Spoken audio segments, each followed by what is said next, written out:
ഇല്ല. നമ്മളൊരു നിസ്സഹായാവസ്ഥയിലാണ് ജനിച്ചു വീഴുന്നത്. വെറും കരയാൻ മാത്രമാണ് ചെറിയൊരു കുട്ടിക്ക് സാധിക്കുന്നത്. പക്ഷെ എന്നാൽ കരയും. ഒരു ഉറുമ്പ് കടിച്ചാൽ കരയും. എന്തെങ്കിലും സന്തോഷം ഉണ്ടെങ്കിൽ അപ്പോഴും കരയാണ്. ആ രൂപത്തിലാണ് ചെറിയ കുഞ്ഞു മക്കൾ.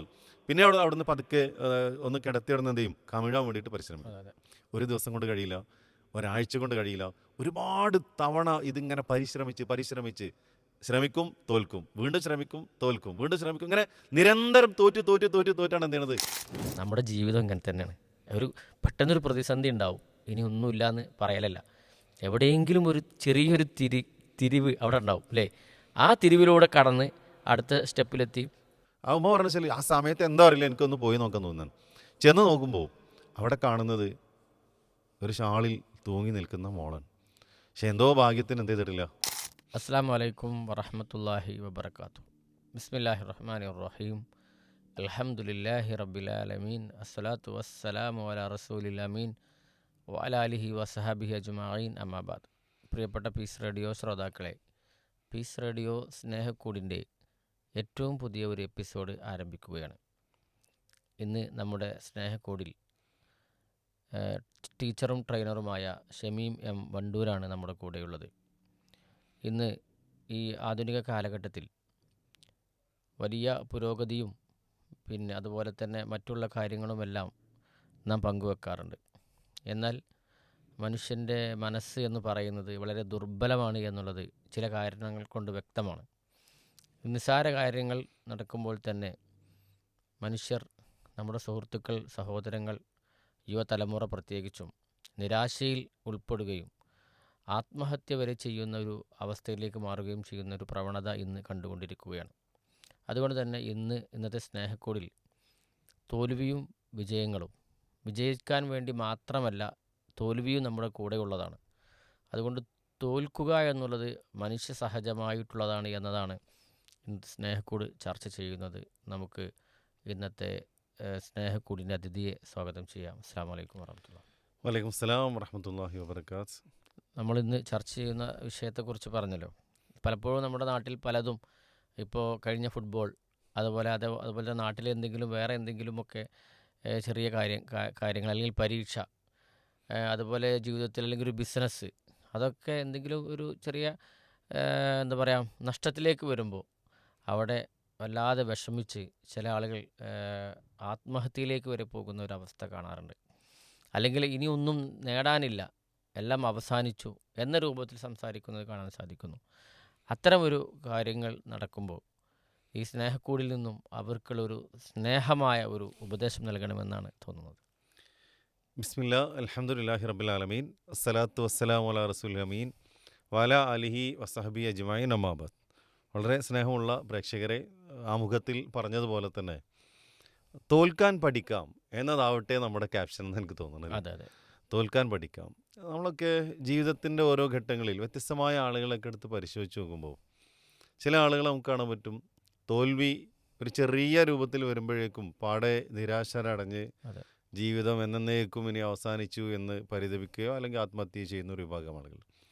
എന്നാൽ അതിൻ്റെ നേരെ ഒരു മറുഭാഗത്ത് നമുക്ക് കാണാൻ പറ്റുന്നൊരു കാര്യം, തോൽവി എത്ര വലിയ തോൽവിയാണെങ്കിലും ശരി, അതിൽ നിന്നൊക്കെ പാഠങ്ങൾ ഉൾക്കൊണ്ട് വിജയിക്കുന്ന ആളുകളെ നമുക്ക് കാണാൻ പറ്റുന്നത്. തീർച്ചയായിട്ടും നമ്മുടെ മലയാളികൾ സാധാരണ പറയാറുണ്ട്, തോൽവി എന്നത് അഥവാ പരാജയങ്ങൾ എന്നത് വിജയത്തിലേക്കുള്ള ചവിട്ടുപടിയാണ്. ഇതെല്ലാവരും അങ്ങോട്ടും ഇങ്ങോട്ടൊക്കെ പറയും. അല്ല, ഞാൻ നിങ്ങളോട് പറയും, നിങ്ങൾ എന്നോട് പറയും, നമ്മുടെ മക്കളോട് പറയും. പക്ഷെ ഒരു ചെറിയ തോൽവി വരുമ്പോഴേക്കും തളർന്നു പോവുകയാണെന്ന് മാത്രമല്ല, ഈ ചൊല്ലുകളായിട്ട് മാത്രം അവിടെ നിൽക്കണം എന്നുള്ളതാണ്. പ്രത്യേകിച്ചും കുട്ടികളുടെ കാര്യത്തിൽ, ഇപ്പോൾ വിദ്യാർത്ഥികളുടെ കാര്യത്തിൽ, ജനങ്ങളുടെ കാര്യത്തിൽ, ഇപ്പോൾ നമ്മുടെ രാജ്യം ഒരു വലിയ സമരമുറകളൊക്കെ ആയിട്ട് ഇങ്ങനെ മുന്നോട്ട് പോയിക്കൊണ്ടിരിക്കുന്ന കാലമാണ്. നീറ്റ് പരീക്ഷ നടന്നു. അതിൽ ആദ്യത്തെ പരീക്ഷയിൽ ഒരുപാട് ക്രമക്കേടുകളുണ്ടായി. അതിൻ്റെ പേരിൽ രണ്ടാമതൊരു എക്സാം നടത്തേണ്ടി വന്നു. 10-20-ലധികം കുട്ടികൾ എന്ത് ചെയ്തിട്ടുണ്ട്, ഈ സമയത്തിനിടയ്ക്ക് ആത്മഹത്യ ചെയ്തിട്ടുണ്ടെന്നുള്ളത്. ഈ വർഷം പരീക്ഷ ചെയ്ത കുട്ടികളാണ്. ഒന്ന്, അവർ പ്രതീക്ഷിച്ച പെർഫോമൻസ് അവർക്ക് പരീക്ഷയിൽ നടത്താൻ സാധിച്ചില്ല. പിന്നെ ചില ആളുകൾ ഇനിയൊരു പരീക്ഷ എഴുതിയാൽ മുമ്പ് എഴുതിയ ആ ഒരു പരീക്ഷേൻ്റെ ഒരു ബൂസ്റ്റിംഗ് എനിക്ക് കിട്ടില്ല, അപ്പോൾ അതുകൊണ്ട് ഇനി ഞാൻ എഴുതണില്ല എന്ന് തീരുമാനിച്ച് ആത്മഹത്യ ചെയ്ത ആൾക്കാർ. അതുപോലെ തന്നെ ഒരുപാട് വാർത്തകൾ, ജീവിതത്തിൽ ചെറിയ ഒരു കടം കയറിയപ്പോൾ ആത്മഹത്യ ചെയ്ത ഒരു ആളെക്കുറിച്ച് പിന്നെ കഴിഞ്ഞ 2-3 ആഴ്ചകൾക്ക് മുമ്പ് വലിയ വാർത്തയായിരുന്നു. അയാൾക്ക് ഇത്ര ഒരു കടമുണ്ടായിരുന്നെങ്കിൽ ഒന്ന് പറഞ്ഞിരുന്നെങ്കിൽ ഞങ്ങളെല്ലാവരും സഹായിക്കുമായിരുന്നല്ലോ എന്നുള്ളതാണ്. അപ്പോൾ പരാജയങ്ങൾ വരുമ്പോഴേക്കും ആകെ ഈ ഒരു രൂപത്തിലേക്ക് എത്തുന്ന കാഴ്ചകൾ അപൂർവമാണെങ്കിൽ നമ്മൾ കാണുന്നു. അപൂർവമാണെങ്കിലും ഇത് സമൂഹത്തിൽ നടക്കുന്ന ഒരു കാര്യമാകുമ്പോൾ അതിനെ അഡ്രസ്സ് ചെയ്യുകയും നമ്മുടെ മക്കൾക്ക് പരാജയപ്പെടാനും അതാ തോൽക്കാനും അവസരങ്ങൾ ഉണ്ടാക്കി കൊടുക്കണം എന്നാണ് പ്രത്യേകിച്ച് നമുക്ക് ആദ്യം ഒരു മറ്റേ ഈ ഒരു പ്രോഗ്രാമിൻ്റെ ഒരു ഒന്നാമത്തെ പോയിന്റ് എന്നുള്ളത്. തോൽക്കാൻ പഠിക്കണം എന്നതാണ് നമുക്ക് ആദ്യം പറയാനുള്ളത്. അപ്പോൾ നമുക്കറിയാം, അപ്പോൾ തോൽക്കാൻ പഠിക്കണം എന്നുള്ളത് ശരിയാണ്. കാരണം പല ആളുകളെയും നമ്മൾ പരിശോധിക്കുമ്പോൾ അല്ലേ, നമ്മളെ പല അറിയപ്പെടുന്ന പലരെയും കണ്ടെത്തുമ്പോൾ അവരൊക്കെ പലപ്പോഴും തോറ്റവരാണ്. അതിപ്പോൾ ഇനി ഒരു ബിസിനസ്സുകാരനാകട്ടെ, അതല്ലെങ്കിൽ ഒരു ശാസ്ത്രജ്ഞനാകട്ടെ, അല്ലെങ്കിൽ ഒരു പണ്ഡിതനാകട്ടെ, ഇവരൊക്കെ പലപ്പോഴും എന്താണ് പലതിലും തോറ്റ. പക്ഷെ തോറ്റത് നമ്മൾ കേൾക്കാറില്ല, അല്ലെങ്കിൽ അറിയാറില്ല. ജയിച്ചത് മാത്രമാണ് നമ്മൾ അറിയുക.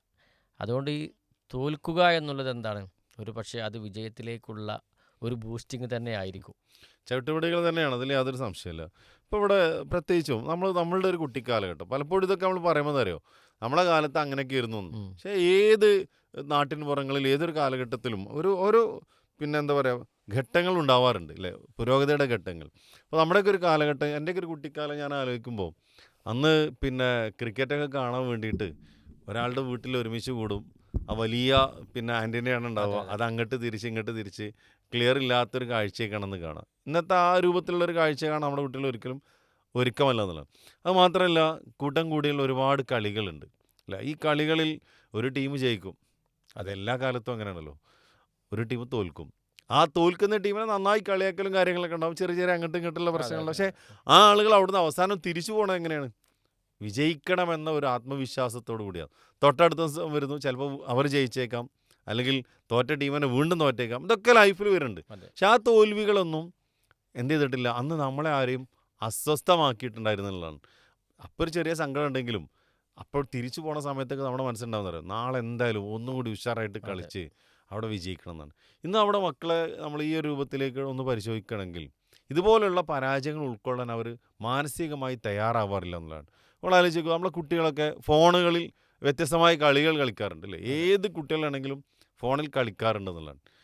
പല ഗെയിമുകൾ കളിക്കുന്ന കുട്ടികളുണ്ട് അല്ലേ. അല്ല, ആ കുട്ടികളെ നമ്മളൊരു ക്ലോസ് ഒബ്സർവേഷൻ, ഒരു വളരെ അടുത്ത് ഇരുന്നൊന്ന് നിരീക്ഷിക്കുകയാണെങ്കിൽ നമുക്ക് കാണാൻ പറ്റണം എന്താ അറിയും, അവരെങ്ങാനും തോൽക്കാൻ പോകുന്ന നിമിഷം എന്ത് ചെയ്യുന്നവരോ അവരത് ഒന്നുകിൽ ഓഫാക്കും, അല്ലെങ്കിൽ ആ ഗെയിം സ്റ്റോപ്പാക്കിയിട്ട് എന്ത് ചെയ്യും, അടുത്ത ഗെയിമിലേക്ക് അവർ പോകുന്നില്ല. എന്താണ് സൂചിപ്പിക്കണത്, അവർക്ക് തോൽക്കാൻ ഇഷ്ടമില്ല. തോൽക്കാൻ ഇഷ്ടമല്ല, ഞങ്ങൾ തോൽക്കുന്നത് അംഗീകരിക്കാൻ കഴിയില്ല, തോൽക്കാൻ ഞങ്ങൾ റെഡിയല്ല എന്നുള്ളത്. അപ്പം അത് ജീവിതത്തിൽ ഒരു കളിയിലാണെങ്കിൽ പോട്ടെ, അത് നമുക്ക് ഒഴിവാക്കാം. പക്ഷെ അത് ജീവിതത്തിലേക്ക് കടന്നു വരുന്നുണ്ടോ എന്നതാണ് നമ്മൾ എന്ത് ചെയ്യേണ്ടത്, ചർച്ച ചെയ്യേണ്ടതെന്നുള്ളതാണ്. അപ്പോൾ ഇതുപോലെയുള്ള ചെറിയ ചെറിയ തോൽവികൾ ഉണ്ടെങ്കിലേ എന്ത് ചെയ്യുള്ളൂ, ജീവിതത്തിൻ്റെ ഉയരങ്ങളിലേക്ക് എത്താൻ പറ്റുള്ളൂ. അപ്പോൾ മനുഷ്യരുടെ ഒരു അവസ്ഥ ആലോചിക്കുകയെങ്കിൽ ബാക്കിയുള്ള ഏത് ജീവജാലങ്ങളെ എടുത്ത് പരിശോധിച്ച് നോക്കുകയാണെങ്കിലും അവയ്ക്കൊക്കെ ജന്മനാ എന്ത് ചെയ്യുന്നുണ്ട്, ഒരുപാട് സിദ്ധികൾ, ഒരുപാട് സ്കില്ലുകൾ, ഒരുപാട് കഴിവുകൾ അള്ളാഹു കൊടുത്തിട്ടുണ്ട്. ഇപ്പോൾ ഒരു കോഴീൻ്റെ കുഞ്ഞാണെങ്കിൽ അത് ആ മുട്ടയിൽ നിന്നും വിരിഞ്ഞ ഉടനെ തന്നെ എന്ത് ചെയ്യുന്നുണ്ട്, നടക്കുന്നുണ്ട്. പതുക്കെ പതുക്കെ ആ തള്ളയുടെ കൂടെ അങ്ങനെ പോയി കൊത്തി പെറുക്കാനും വേണ്ടിയിട്ട് ചെറുപ്പം വളരെ വിത്തിൻ ഫ്യൂ ഡേയ്സ് അല്ലേ, വളരെ കുറഞ്ഞ ദിവസങ്ങൾ കൊണ്ട് തന്നെ അതിന് സാധിക്കുന്നുണ്ട്.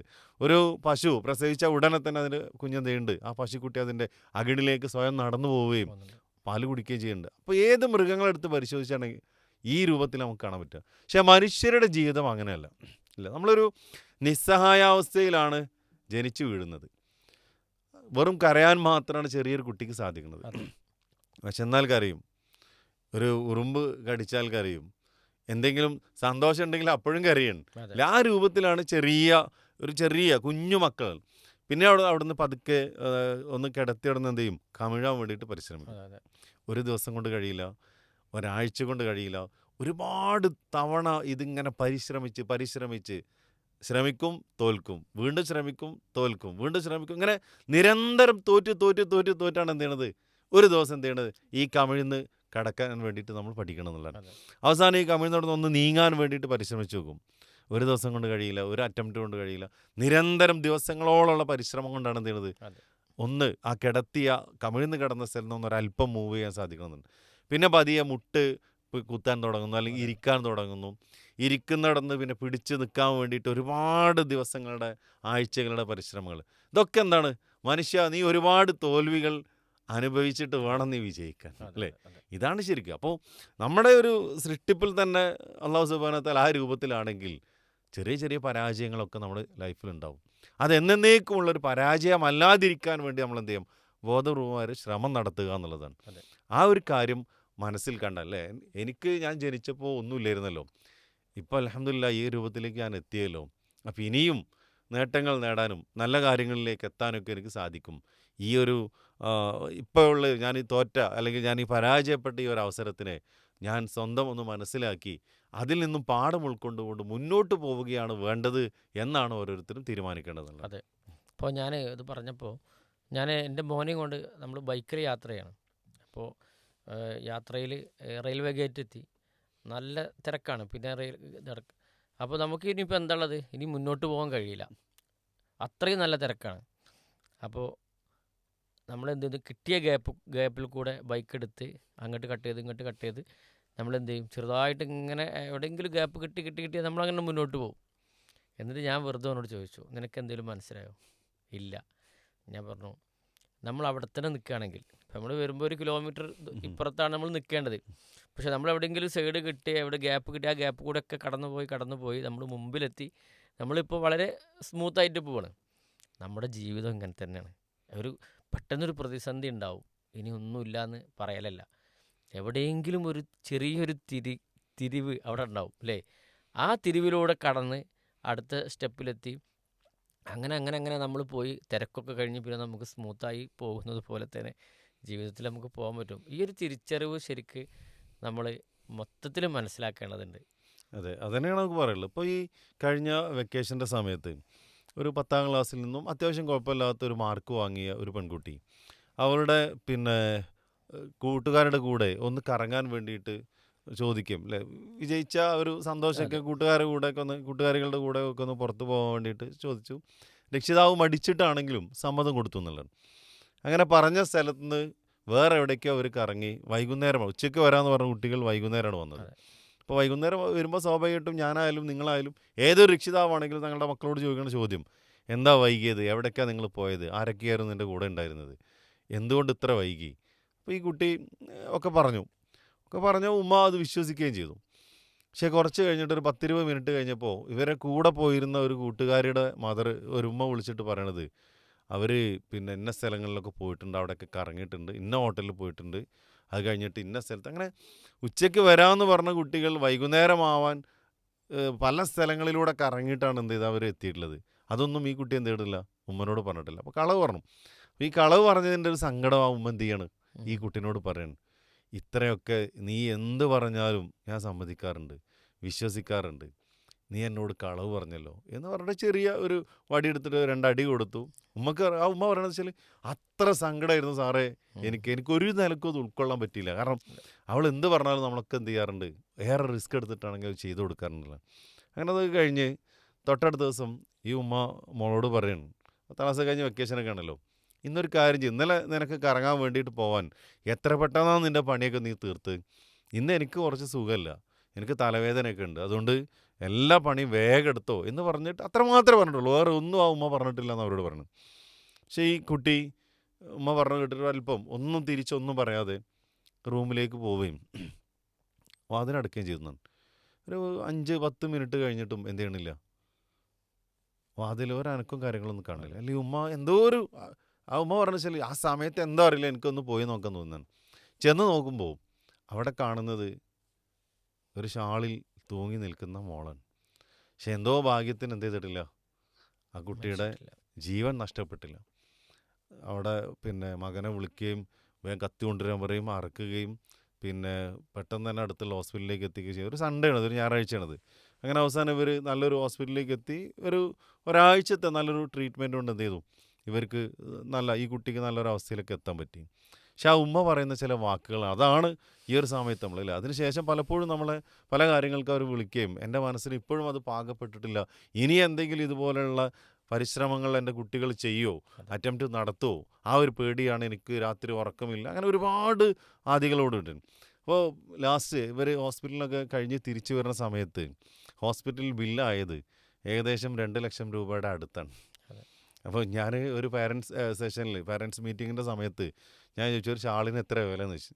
ജസ്റ്റ് ഏറ്റവും മുന്തിയ ഇവിടെ ഒരുപാട് ഉമ്മമാരും സഹോദരിമാരൊക്കെ ഉണ്ടല്ലോ, നിങ്ങളൊക്കെ അണിയുന്ന ഈ ഒരു ഷാളിന് ശരിക്കും എത്ര വില?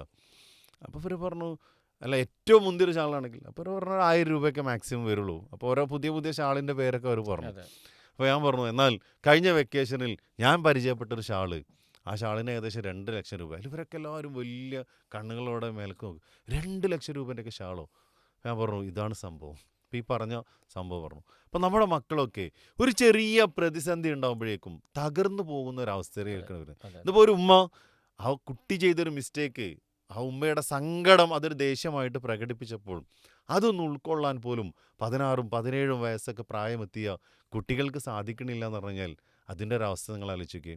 അപ്പോൾ നമ്മൾ എന്ത് ചെയ്യണമെന്നറിയോ, നമ്മുടെ മക്കളെ ഈ ഇതുപോലെയുള്ള ചെറിയ ചെറിയ കാര്യങ്ങളാണെങ്കിലും അവിടെ കാർക്കശ്യത്തോടു കൂടി പെരുമാറേണ്ട സമയത്ത് കാർക്കശ്യത്തോടു കൂടി തന്നെ പെരുമാറും.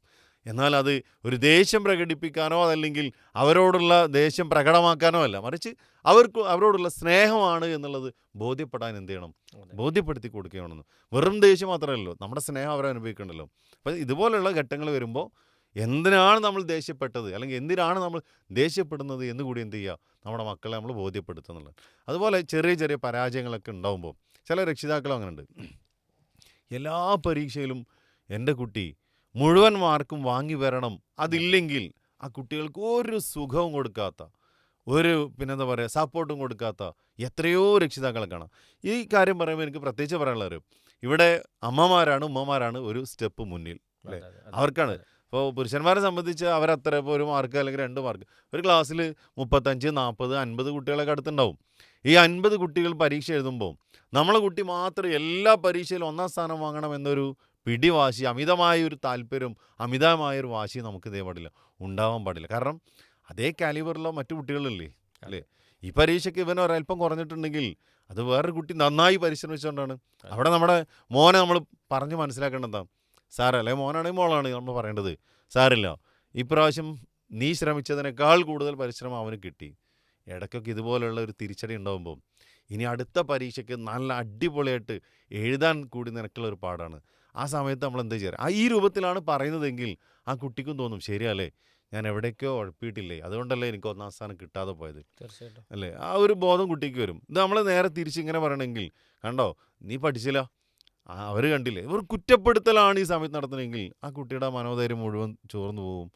അങ്ങനെയുള്ള കുട്ടികളാണ് പലപ്പോഴും അവിവേകങ്ങൾ കാണിക്കുന്നത്. അപ്പോൾ നിങ്ങളിത് പറഞ്ഞപ്പോൾ ഞാൻ ഓർമ്മ വന്നു, ഇപ്പോൾ 2 ദിവസത്തിനുള്ളിൽ ഉണ്ടായ ഒരു സംഭവം.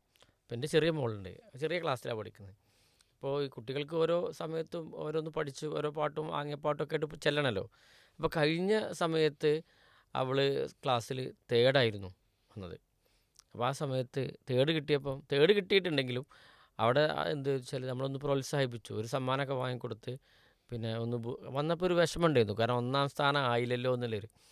പക്ഷെ നമ്മൾ പറഞ്ഞു 3 ആയില്ലേ, 40 കുട്ടികളിൽ നിന്ന് 3 ആയല്ലോ, ഇനിയുള്ളത് എന്താവണം, നീ 1 ആവണം, ഒന്നാമത് കിട്ടാൻ വേണ്ടിയിട്ടുള്ള പരിശ്രമമാവണം എന്ന് പറഞ്ഞു. അങ്ങനെ ഇന്നലെ വന്നപ്പോൾ തന്നെ പറഞ്ഞു ഇന്ന് ഞാൻ ഫസ്റ്റാണ് കേട്ടോ എന്ന് പറഞ്ഞു. അപ്പോൾ അവൾ ആ ഒരു എന്താ വെച്ചാൽ അന്ന് കിട്ടാത്തത് പിന്നീട് അടുത്ത മത്സരത്തിൽ കിട്ടാൻ വേണ്ടി അന്ന് ബൂസ്റ്റ് ചെയ്തപ്പോൾ അത് വാങ്ങി. പക്ഷെ അവിടെ ഉള്ളൊരു കാര്യം പറഞ്ഞിട്ടുണ്ട്, കഴിഞ്ഞ പ്രാവശ്യം 1ാം സ്ഥാനത്തെത്തിയ ഒരു കുട്ടി ഉണ്ടായിരുന്നു, അവൾ കരഞ്ഞു. അപ്പോൾ അവളെന്നെ പറഞ്ഞു, ഞാൻ ചോദിച്ചു എന്തിനാ കരയണത്, വിഷമമൊന്നും വേണ്ടല്ലോ എന്ന് പറഞ്ഞപ്പോൾ പറഞ്ഞു എൻ്റെ ഉമ്മ എന്നെ ചീത്ത പറയും. അപ്പോൾ നിങ്ങൾ പറഞ്ഞപ്പോൾ അതാണ് കാരണം, കുട്ടികൾക്ക് പ്രശ്നമല്ല, ഉമ്മമാർ ആണ് ഇതിൽ മത്സരം. അപ്പോൾ നമുക്കറിയാലോ, ഇപ്പോൾ ഈ കലോത്സവങ്ങളൊക്കെ നടക്കുമ്പോൾ പലപ്പോഴും അവിടെ പാരൻസ് തമ്മിലാണ് മത്സരം എന്നുള്ളതൊരു കമൻറ്റ് പലരും പറയാറുണ്ട്. അത് യാഥാർത്ഥ്യമാണ്. കുട്ടികൾക്ക് ചിലപ്പോൾ അത്ര പ്രശ്നങ്ങൾ ഉണ്ടാവില്ല. അത് ഈ പരാജയപ്പെടുന്ന സമയത്ത് നമ്മൾ ശ്രദ്ധിക്കുക, അതൊരു ചെറിയൊരു തോൽവി ഉണ്ടാകുമ്പോൾ അത് നമുക്കൊരു ഇനി അടുത്ത ഉയരങ്ങൾ കരസ്ഥമാക്കാൻ നേടാനുള്ളൊരു അവസരമായിട്ട് ആണ് എന്ന രൂപത്തിൽ രക്ഷിതാക്കൾ കൂടി പിന്നിൽ നിന്നൊരു സപ്പോർട്ട് കൊടുത്താലേ, ഒരു താങ്ങും ഒരു തലോടലും കൊടുത്തെങ്കിൽ ആ കുട്ടികൾ എന്ത് ചെയ്യുള്ളൂ, നല്ല കുട്ടികളായിട്ട് പരിശ്രമിക്കുള്ളൂ, നല്ല കുട്ടികളായിട്ട് മാറുള്ളൂ. അവിടെ നമ്മളുടെ ഭാഗത്ത് കുറ്റപ്പെടുത്തലുകളാണെന്നുണ്ടെങ്കിൽ പരാജയപ്പെടുന്നതിനെ വെറുക്കുകയും ഏതെങ്കിലും ഒരു ചെറിയ തോൽവി വരുമ്പോഴേക്കും അവർ നേരത്തെ നമ്മൾ പറഞ്ഞ പോലെയുള്ള അവസ്ഥ വരും എന്നുള്ളതാണ്. ഇനി ഇപ്പോൾ ഇതുപോലെ തന്നെ സമാനമായ മറ്റൊരു അനുഭവം പറയാനുള്ളത് നമ്മുടെ യുവാക്കളെ കുറിച്ച് പിന്നെ നമ്മൾ പരിശോധിക്കണം. ഇപ്പോൾ വിദ്യാർത്ഥികളുടെ കാര്യം ഓക്കെ, വിദ്യാർത്ഥികളുടെ അപ്പുറത്ത് ഇല്ല, യുവാക്കളെ സംബന്ധിച്ച് എന്ന് പറഞ്ഞാൽ അവർ നല്ല കോഴ്സുകളൊക്കെ കഴിഞ്ഞിട്ടുണ്ടാവും.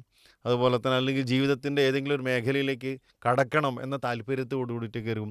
പ്രത്യേകിച്ച് ഇപ്പോൾ ഒരുപാട് സ്റ്റാർട്ടപ്പുകൾ നടത്തുന്ന ഒരു കാലമാണ് അല്ലേ, ഓരോ സംരംഭങ്ങൾ തുടങ്ങണം. നിങ്ങൾ ആലോചിച്ച് നോക്കൂ, നമ്മുടെ നാടുകളിൽ ഇപ്പോൾ നമ്മൾ റോഡുകളിലൂടെ സഞ്ചരിക്കുമ്പോൾ നമ്മൾ പലപ്പോഴും നമ്മൾ പറയണ പല കാര്യങ്ങളുണ്ട്. പക്ഷെ ഇന്ന് നമ്മൾ പറയണത് റോഡുകളിലൂടെ നമ്മൾ സഞ്ചരിക്കുമ്പോൾ ഓരോ ടൗണിലും തുറക്കുന്ന കടകളുടെ എണ്ണം അല്ലേ, ഒരു വർഷം കഴിഞ്ഞ് വീണ്ടും ആ ഒരു പിന്നെ ഭാഗത്തുകൂടെ നമ്മൾ ഒന്ന് പോവുകയാണെങ്കിൽ, ഒരു കണക്കെടുപ്പ് നമ്മൾ നടത്തുകയാണെങ്കിൽ തുറന്ന പല കടകളും എന്ത് ചെയ്തിട്ടുണ്ടാവും, അടച്ചിട്ടുണ്ടാവും എന്നുള്ളതാണ്. വലിയ ഇൻവെസ്റ്റ്മെൻറ്റുകളാണ് പലപ്പോഴും ഇപ്പോൾ ഉള്ള പുതിയ പുതിയ ഷോപ്പുകൾക്കൊക്കെ ആളുകൾ ചെലവഴിക്കണം എന്നുള്ളതാണ്.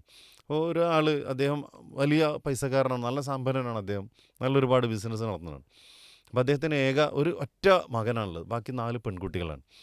അപ്പോൾ അദ്ദേഹം എന്നോട് പറഞ്ഞൊരു കാര്യം, ഞാൻ ഒരുപാട് സംരംഭങ്ങളും അവന് വേണ്ടിയിട്ട് മാത്രം ഇട്ട് കൊടുത്തു, പക്ഷെ അതിലൊന്നും ഒരു കണിശത അല്ല. അദ്ദേഹം പറയണത് വെച്ചാൽ ഇതൊന്ന് വിജയിപ്പിക്കണമെന്നൊരു താല്പര്യം അവൻ്റെ മനസ്സിൽ നിന്ന് വരണ്ടേ.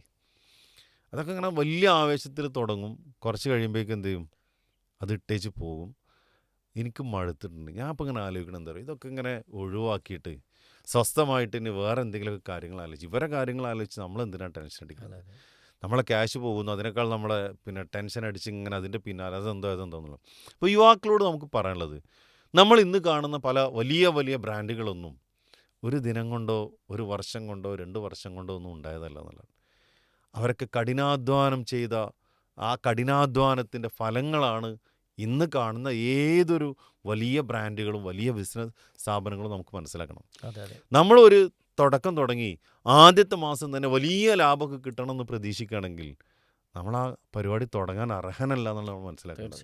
നിങ്ങൾ ആലോചിക്കുക, ഏത് ബിസിനസ്സുകളും അല്ലേ, അവർക്കൊരു പിന്നെ അതിൻ്റെ ഒരു പിന്നെ ഈ ഒരു ഇനീഷ്യൽ സ്റ്റേജിനെ കുറിച്ച് പറയണ്ടാവും. ഏതൊരാൾക്കും അതെ, വലിയ സെലിബ്രിറ്റികളാവട്ടെ, അതുപോലെ തന്നെ ഇപ്പോൾ നമ്മളിപ്പോൾ ഈ ഒരു മൈക്കിൻ്റെ മുന്നിൽ വരുന്നത്, ആദ്യമൊക്കെ നമ്മളൊരു പ്രോഗ്രാം ചെയ്യുന്നതിന് വേണ്ടി എത്രയോ സമയം നമ്മൾ ചിലവഴിച്ചു. ഇപ്പോൾ ഒരു 40 മിനിറ്റിൻ്റെ ഒരു പ്രോഗ്രാമിന് 2.5 മണിക്കൂർ 3 മണിക്കൂറൊക്കെ ആയിരുന്നു റെക്കോർഡിങ്ങിന് വേണ്ടിയിട്ട് ആദ്യമൊക്കെ നമ്മൾ ഇരുന്നതിനുള്ളത്. എൻ്റെ ഒരു അനുഭവമായിട്ടാണ് പറയുന്നത്.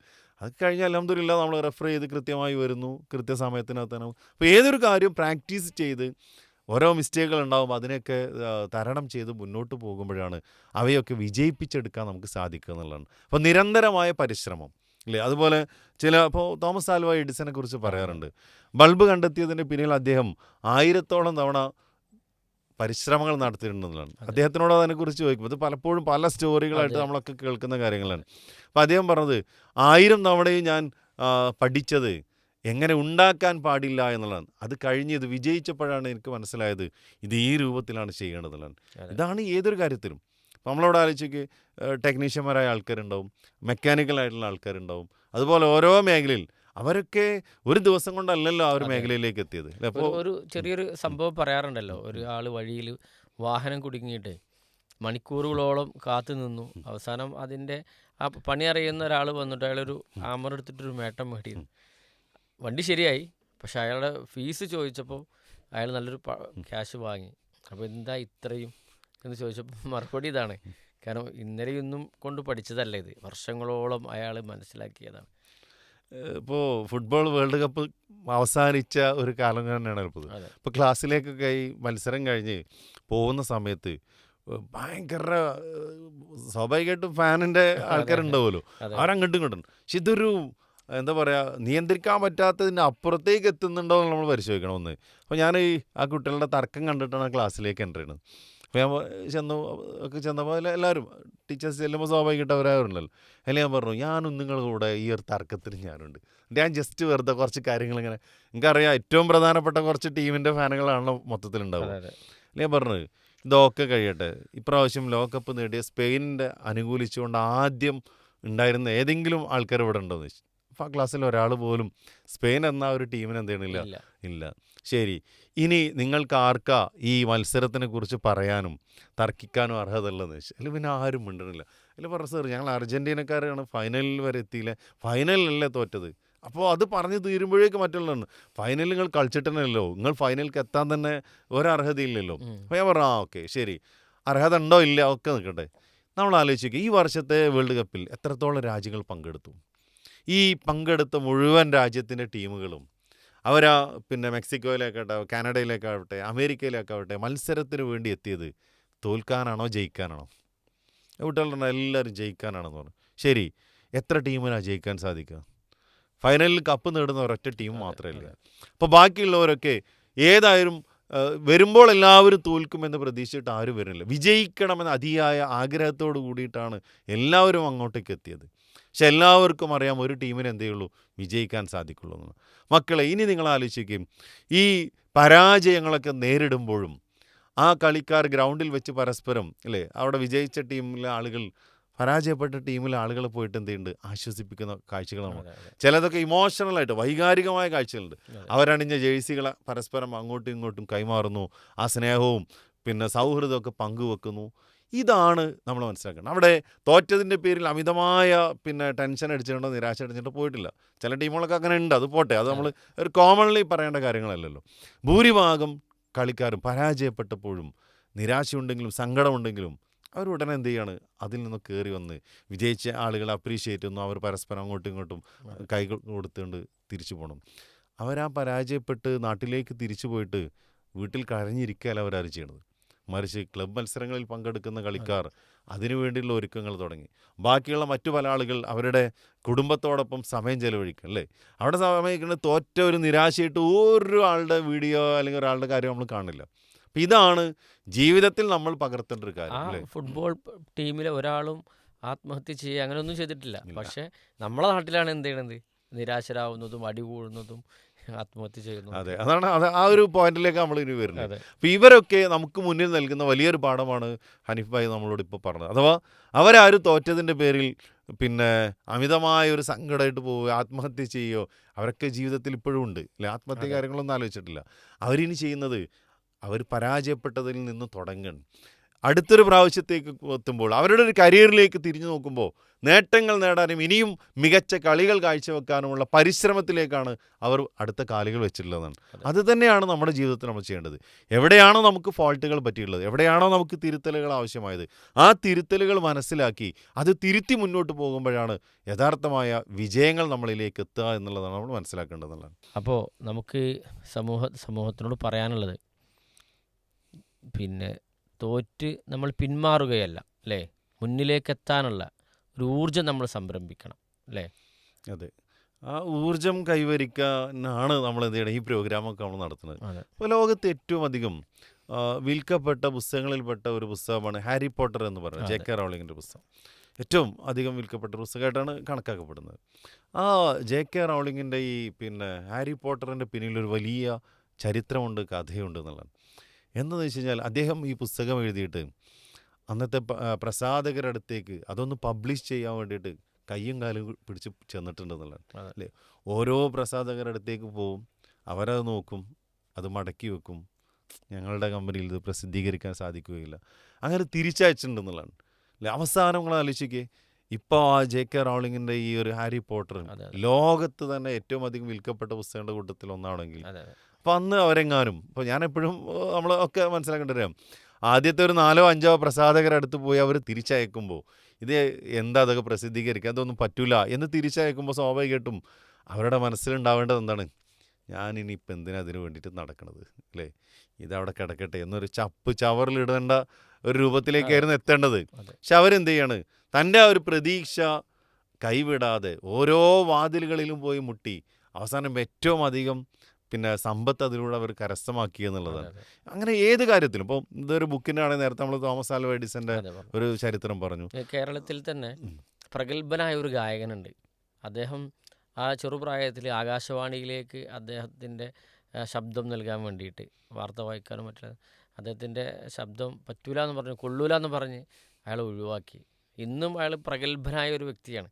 അപ്പോൾ ഈ പറഞ്ഞതുപോലെ തന്നെ ഏതൊരാളാകട്ടെ അവരിലൊക്കെ പലപ്പോഴും ഇങ്ങനെ കുറേ നിരാശയുണ്ടായ, അല്ലെങ്കിൽ പിന്നെ അവസരങ്ങൾ അന്വേഷിച്ച് നടന്ന, അവസരങ്ങൾ ചോദിച്ചു പോയ ഒരുപാട് അവസരങ്ങൾ എല്ലാവർക്കും ഉണ്ടായിട്ടുണ്ടാവും, അവസ്ഥകൾ ഉണ്ടായിട്ടുണ്ടാവും. പക്ഷെ നമ്മൾ ഇപ്പോൾ ആദ്യം പറഞ്ഞ പോലെ തന്നെ അവർ വിജയിച്ച് നിൽക്കണ ആ ഒരു രംഗം മാത്രമേ നമുക്ക് ഓർമ്മയുള്ളൂ. അവരൊക്കെ പരിശ്രമത്തിൻ്റെ തീച്ചൂളയിലൂടെ കടന്നുപോയ കുറേ അനുഭവങ്ങൾ പലരും പങ്കുവെക്കുമ്പോൾ വേറൊരു ആളെക്കുറിച്ച് ഞാനിപ്പോൾ അടുത്ത് വായിച്ചത്, അയാൾ ഇതേപോലെ തന്നെ അറിയപ്പെടുന്ന ഒരാൾ തന്നെ കേരളത്തിൽ. അയാളൊരു അവസരം അന്വേഷിച്ച് നടന്നുമ്പോൾ ഒരു ഇൻ്റർവ്യൂ നടക്കാൻ, നാളെ ഇൻ്റർവ്യൂ ഉണ്ട്. അയാൾ രാത്രിയാണ് എന്ത് ചെയ്യുന്നത്, ആ പട്ടണത്തിലെത്തുന്നത്. അപ്പോൾ കിടക്കാൻ ലോഡ്ജ് റൂം എടുക്കാനൊന്നും പൈസ ഇല്ല. അപ്പോൾ അവസാനം അയാളൊരു പച്ചക്കറി മാർക്കറ്റിലുണ്ടായിരുന്ന ഒഴിവാക്കിയ ചാക്കില്ലേ, അത് വിരിച്ച് റോഡ് സൈഡിൽ ഇങ്ങനെ ഒരു ഇതിൻ്റെ മുന്നിൽ കിടന്നുറങ്ങി രാവിലെ എഴുന്നേറ്റ് പിന്നെ എന്താ പറയുക പബ്ലിക് ടോയ്ലറ്റിൽ പോയി അവിടുന്ന് ഡ്രസ്സ് മാറി ഇൻ്റർവ്യൂവിൽ പങ്കെടുത്ത, അങ്ങനെ കുറേ സംഭവങ്ങൾ നമ്മൾ കേൾക്കുമ്പോൾ ഇന്ന് അവരൊക്കെ വലിയ ഉന്നത സ്ഥാനത്തിരിക്കുമ്പോൾ അവർക്ക് ഇങ്ങനെ ഒരു ബാക്ക്ഗ്രൗണ്ട് ഉണ്ട് എന്നുള്ളത് എന്താണ് എല്ലാവരും മനസ്സിലാക്കണം. വലിയ കഠിനാധ്വാനം ചെയ്തവർ തന്നെയാണ് എന്തുള്ളത് ഇങ്ങനെ ഉന്നതിയിലെത്തിയിട്ടുള്ളൂ, വിജയിച്ചിട്ടുള്ളൂ. ഇത് മുതിർന്ന ആളുകളായ നമുക്കറിയാം. പലപ്പോഴും നമ്മൾ നമ്മുടെ വായനകളിലൂടെയും ഇതുപോലുള്ള സംഭവങ്ങളിലൂടെയൊക്കെ നമുക്കറിയാം. പക്ഷെ പുതുതലമുറയ്ക്ക് ഇതുപോലുള്ള അനുഭവങ്ങൾ പലപ്പോഴും കിട്ടണില്ല. ഒന്ന്, വായനയിൽ അവർ ഏറെ പിന്നിലാണ്. അപ്പോൾ അതിനുള്ള പരിഹാരം എന്ന് പറയുന്നത് ഇതുപോലെയുള്ള ആളുകളുടെ നല്ല കാര്യങ്ങളുണ്ടെങ്കിൽ അവരെ കേൾപ്പിക്കാനും അവരെ കാണിക്കാനും അവരെ വായിപ്പിക്കാനും എന്ത് ചെയ്യുക, മുതിർന്ന ആളുകൾ രക്ഷിതാക്കൾ പരിശ്രമിക്കുക എന്നുള്ളതാണ്. ഇതുപോലെ ഓരോ ചരിത്ര സംഭവങ്ങളും കഥകളൊക്കെ ഇപ്പോൾ നമ്മൾ ഒരു സ്ഥലത്തൂടെ അങ്ങനെ പോവുകയാണെങ്കിൽ നമുക്ക് പരിചയമുള്ള ഒരു സ്ഥാപനം അവിടെ ഉണ്ടെങ്കിൽ ഈ സ്ഥാപനം ഇത്ര വർഷമായി ഇവിടെ അല്ലേ, ഇത് ഇത്ര കാലം ഇവിടെ പിടിച്ചു നിൽക്കാൻ നിങ്ങൾ ആലോചിക്കില്ലേ അവരെടുക്കുന്ന ഒരു പരിശ്രമം എത്ര. അപ്പോൾ ഏതൊരാൾക്കും ഇപ്പോൾ നമുക്കൊക്കെ നമ്മുടെ നാടുമായി നമ്മുടെ പരിസരവുമായി ബന്ധപ്പെട്ട് ഇങ്ങനെ ഒരുപാട് ആളുകളെ കാണിച്ചു കൊടുക്കാൻ പറ്റും, സംഭവങ്ങളെ കാണിച്ചു കൊടുക്കാൻ പറ്റുന്നതാണ്. ഇവരൊക്കെ ഇതൊക്കെ നേടിയത് എത്രയോ പരിശ്രമങ്ങൾ കൊണ്ടാണ്. അവരുടെ ഒരല്പം പഴയ ചരിത്രം കൂടി അറിയുകയാണെങ്കിൽ അതുകൂടി നമ്മുടെ മക്കളിലേക്ക് കൂട്ടി കൊടുക്കുകയാണെങ്കിൽ സ്വാഭാവികമായിട്ട് എന്ത് ചെയ്യും, ഇതൊക്കെ അവർ ചിന്തിക്കാൻ ഇടയാവുന്നുള്ളതാണ്. അപ്പം അങ്ങനത്തെ അവസ്ഥകൾ, സാഹചര്യങ്ങൾ രക്ഷിതാക്കൾ വീടുകളിൽ ക്രിയേറ്റ് ചെയ്യണം എന്നാണ് നമുക്ക് പറയുന്നത്. പിന്നെ കുട്ടികളെ സംബന്ധിച്ച് ഒരു ചെറിയ ഒരു മടുപ്പുണ്ടാവുമ്പോൾ അല്ലേ, ഒന്ന് നാണം കെട്ടുന്നൊരവസ്ഥ ഉണ്ടെങ്കിൽ ഉൾവലിയ എന്നുള്ളത് സ്വാഭാവികമാണ്. അവിടെ നമ്മൾ ചെയ്യേണ്ടത് എന്താ അറിയോ, ഇതൊക്കെ നോർമലി നമ്മുടെ ലൈഫിലൊക്കെ ഉണ്ടാവണം, അത് സാരമില്ല, ഇങ്ങനെയൊക്കെ തന്നെ നമ്മളൊക്കെ കടന്നു വന്നത്. ഇത് പറയുമ്പോൾ എൻ്റെ മനസ്സിലേക്ക് വരുന്നത്, ഞാൻ മുമ്പൊരു എപ്പിസോഡ് കുറേ മുമ്പ് നടന്നൊരു എപ്പിസോഡിൽ ഞാനത് പറഞ്ഞിട്ടുണ്ടല്ലോ. ഞാനും മോളും കൂടെ വരുന്ന സമയത്ത് ഞാൻ അവളോട് പറഞ്ഞ് 2 പാക്കറ്റ് പാല് വാങ്ങുമെന്ന് പറഞ്ഞിട്ട് ക്യാഷ് കൊടുത്ത് കടയിലേക്ക്, ആ വണ്ടിയിൽ തന്നെ ഇരുന്നു പാൽ. അപ്പോൾ ഇവള് പോയിട്ട് 2 പാക്കറ്റ് പാല് എന്ന് പറഞ്ഞു. അപ്പോൾ പാല് പറഞ്ഞപ്പോൾ ഇയാൾ എന്ത് ചെയ്തിട്ടുണ്ടറിയോ, ഈ പാലിൻ്റെ പാക്കറ്റ് എടുത്തിട്ട് അവിടെയുള്ള തുലാസിലാണിത് വെച്ചത്. തുലാസിൽ വെച്ച് എന്താണ് അവിടെ നിന്ന് എടുക്കാൻ വേണ്ടിയിട്ട്. അപ്പോൾ അവൾ പൈസയൊക്കെ കൊടുത്തു, പൈസ ബാക്കി ഉള്ളത് ബാക്കി കൊടുത്തു. അങ്ങനെ തുലാസിക്ക് നോക്കി ഇങ്ങനെ നിൽക്കുന്നുണ്ട്. അതിൽ പിന്നെ കടക്കാരൻ എന്താ അല്ല നിങ്ങളതിലല്ലേ വെച്ചത്. അപ്പോൾ ഇവള് വിചാരിച്ചെന്താ ഇതൊക്കെ തൂക്കിയിട്ടാണെന്നുള്ളതാണ്. അതിൽ ആകെ കൈയൊക്കെ തലയിലടിച്ചിട്ടാണ് എൻ്റെ അടുത്തേക്ക് വരുന്നത്. ഞാൻ മേലിന്നെ പറഞ്ഞേക്കരുത് അങ്ങനെ എങ്ങനെയെന്നൊക്കെ പറഞ്ഞിട്ട്. അതിലെ ചോദിച്ചു എന്താ പറ്റിയത് ചോദിച്ചു. അയാൾ തുലാസിൽ പാല് വെച്ച്, ഞാനിതെന്താ തൂക്കാണ് വിചാരിച്ചത്. അപ്പോൾ അവർ മോളെ ഇത് പാക്കറ്റിൽ വരുന്ന കാര്യമില്ലേ, അപ്പോൾ നിനക്ക് എടുക്കാൻ വേണ്ടി സൗകര്യത്തിനായിരിക്കും എന്ത് ചെയ്തിട്ടുണ്ടാവും അതിൽ വെച്ചിട്ടുണ്ടാവുക. ഇനി ഞാൻ ആ കടയ്ക്ക് മേലിൽ പോലും ഇതൊക്കെയാണ് പറയണത്. അപ്പോൾ ഞാൻ പറഞ്ഞു ഇതൊക്കെ എന്ന് പറഞ്ഞാൽ ഒരു ചമ്മലാണോ, ഞങ്ങൾ ആലോചിക്കുക ഇതുപോലുള്ള എത്രയോ. അപ്പോൾ ഇനി ഒരിക്കലും എൻ്റെ ജീവിതത്തിൽ ഇതുപോലൊരു അബദ്ധം പറ്റില്ലല്ലോ. അപ്പോൾ ഞാൻ ആലോചിക്കുക ഇനി വലിയ ഇപ്പോൾ ഈ കുട്ടിയാണ് ഏറെ മുതിർന്നതിന് ശേഷം ഇങ്ങനത്തെ ഒരു അമളി പറ്റിക്കഴിഞ്ഞാൽ അപ്പോൾ നിനക്കത് ഒരിക്കലും സഹിക്കാൻ പറ്റില്ല. ഇതൊക്കെ എന്ന് പറഞ്ഞാൽ ആ കടക്കാരൻ, അപ്പോൾ ആ കടക്കാരനൊന്നും ഇതൊരു ഓർമ്മ ഉണ്ടാവില്ല. അയാളുടെ ഇതുപോലുള്ള എത്രയോ സംഭവങ്ങൾ ഉണ്ടായിട്ടുണ്ടാവും. നീ ഒരു കടയിൽ വന്നു ഇത് വാങ്ങാൻ വന്നു എന്നുള്ളത് ഒരിക്കലും ഓർമ്മയില്ല. അപ്പം ഇങ്ങനെയുള്ള ഒരു ചെറിയ സംഭവം പോലും നമ്മുടെ മക്കൾക്ക് ഉൾക്കൊള്ളാൻ പറ്റില്ല. അപ്പോൾ നമുക്ക് എന്ത് ചെയ്യാൻ പറ്റും, അവിടെ തിരുത്തി കൊടുക്കാൻ നമുക്ക് സാധിക്കും. ഇതൊന്നും ഒരു പരാജയമല്ല, ഇതൊന്നും ഒരു ചമ്മലല്ല. ഇതൊക്കെ ക്വയറ്റ്ലി എല്ലാ മനുഷ്യരുടെ ജീവിതത്തിലും വരുന്ന കാര്യങ്ങളാണ്. ഇതൊക്കെ ഉണ്ടാകുമ്പോഴാണ് നമ്മൾ എന്ത് ചെയ്യുക, ഒരു പക്ക മനുഷ്യനായിട്ട് ഇടപഴകാനും ഇടപെടാനും കൊള്ളേണ്ടത് കൊള്ളാനും കൊടുക്കേണ്ടത് കൊടുക്കാനും നമ്മുടെ സമൂഹത്തിൽ നടക്കുന്ന കാര്യങ്ങളെക്കുറിച്ച് മനസ്സിലാക്കാനൊക്കെ സാധിക്കുള്ളൂ. അല്ലാതെ എന്നും ഒരു നേരെ വഴിയിൽ കൂടെ ഇങ്ങനെ ഒരു അമളിയും പറ്റാതെ മുന്നോട്ട് പോയി കഴിഞ്ഞാൽ ജീവിതത്തിൽ ഒരു വിജയം നേടാൻ ഒരാൾക്കും പിന്നെ വരെ സാധിച്ചിട്ടില്ല എന്നുള്ളതാണ്. അപ്പോൾ പരാജയങ്ങളിൽ നിന്നും വിജയം ഉൾക്കൊള്ളാൻ സാധിക്കണമെന്നാണ് നമുക്ക് പറയാനുള്ളത്. തീർച്ചയായിട്ടും പ്രിയപ്പെട്ട ശ്രോതാക്കളെ, ഈ എപ്പിസോഡ് ഇവിടെ അവസാനിക്കുകയാണ്. ഇത് അവസാനിപ്പിക്കുമ്പോൾ നിങ്ങളെ ബോധ്യപ്പെടുത്തുന്നത്, ഓർമ്മപ്പെടുത്തുന്നത് ഇതാണ്: ഒരിക്കലും തോൽവി ഒരു നിരാശയായി പോകേണ്ടതല്ല. ആ തോൽവിയിൽ നിന്നാണ് നമ്മൾ ഉന്നതമായ സ്ഥാനമാനങ്ങൾ കരസ്ഥമാക്കേണ്ടത് എന്ന് ഓർമ്മപ്പെടുത്തുന്നു. വാഹൃദവാന അൽഹംദുലില്ലാഹി റബ്ബിൽ ആലമീൻ. അസ്സലാമു അലൈക്കും വറഹ്മത്തുള്ളാഹി വബറകാതുഹു.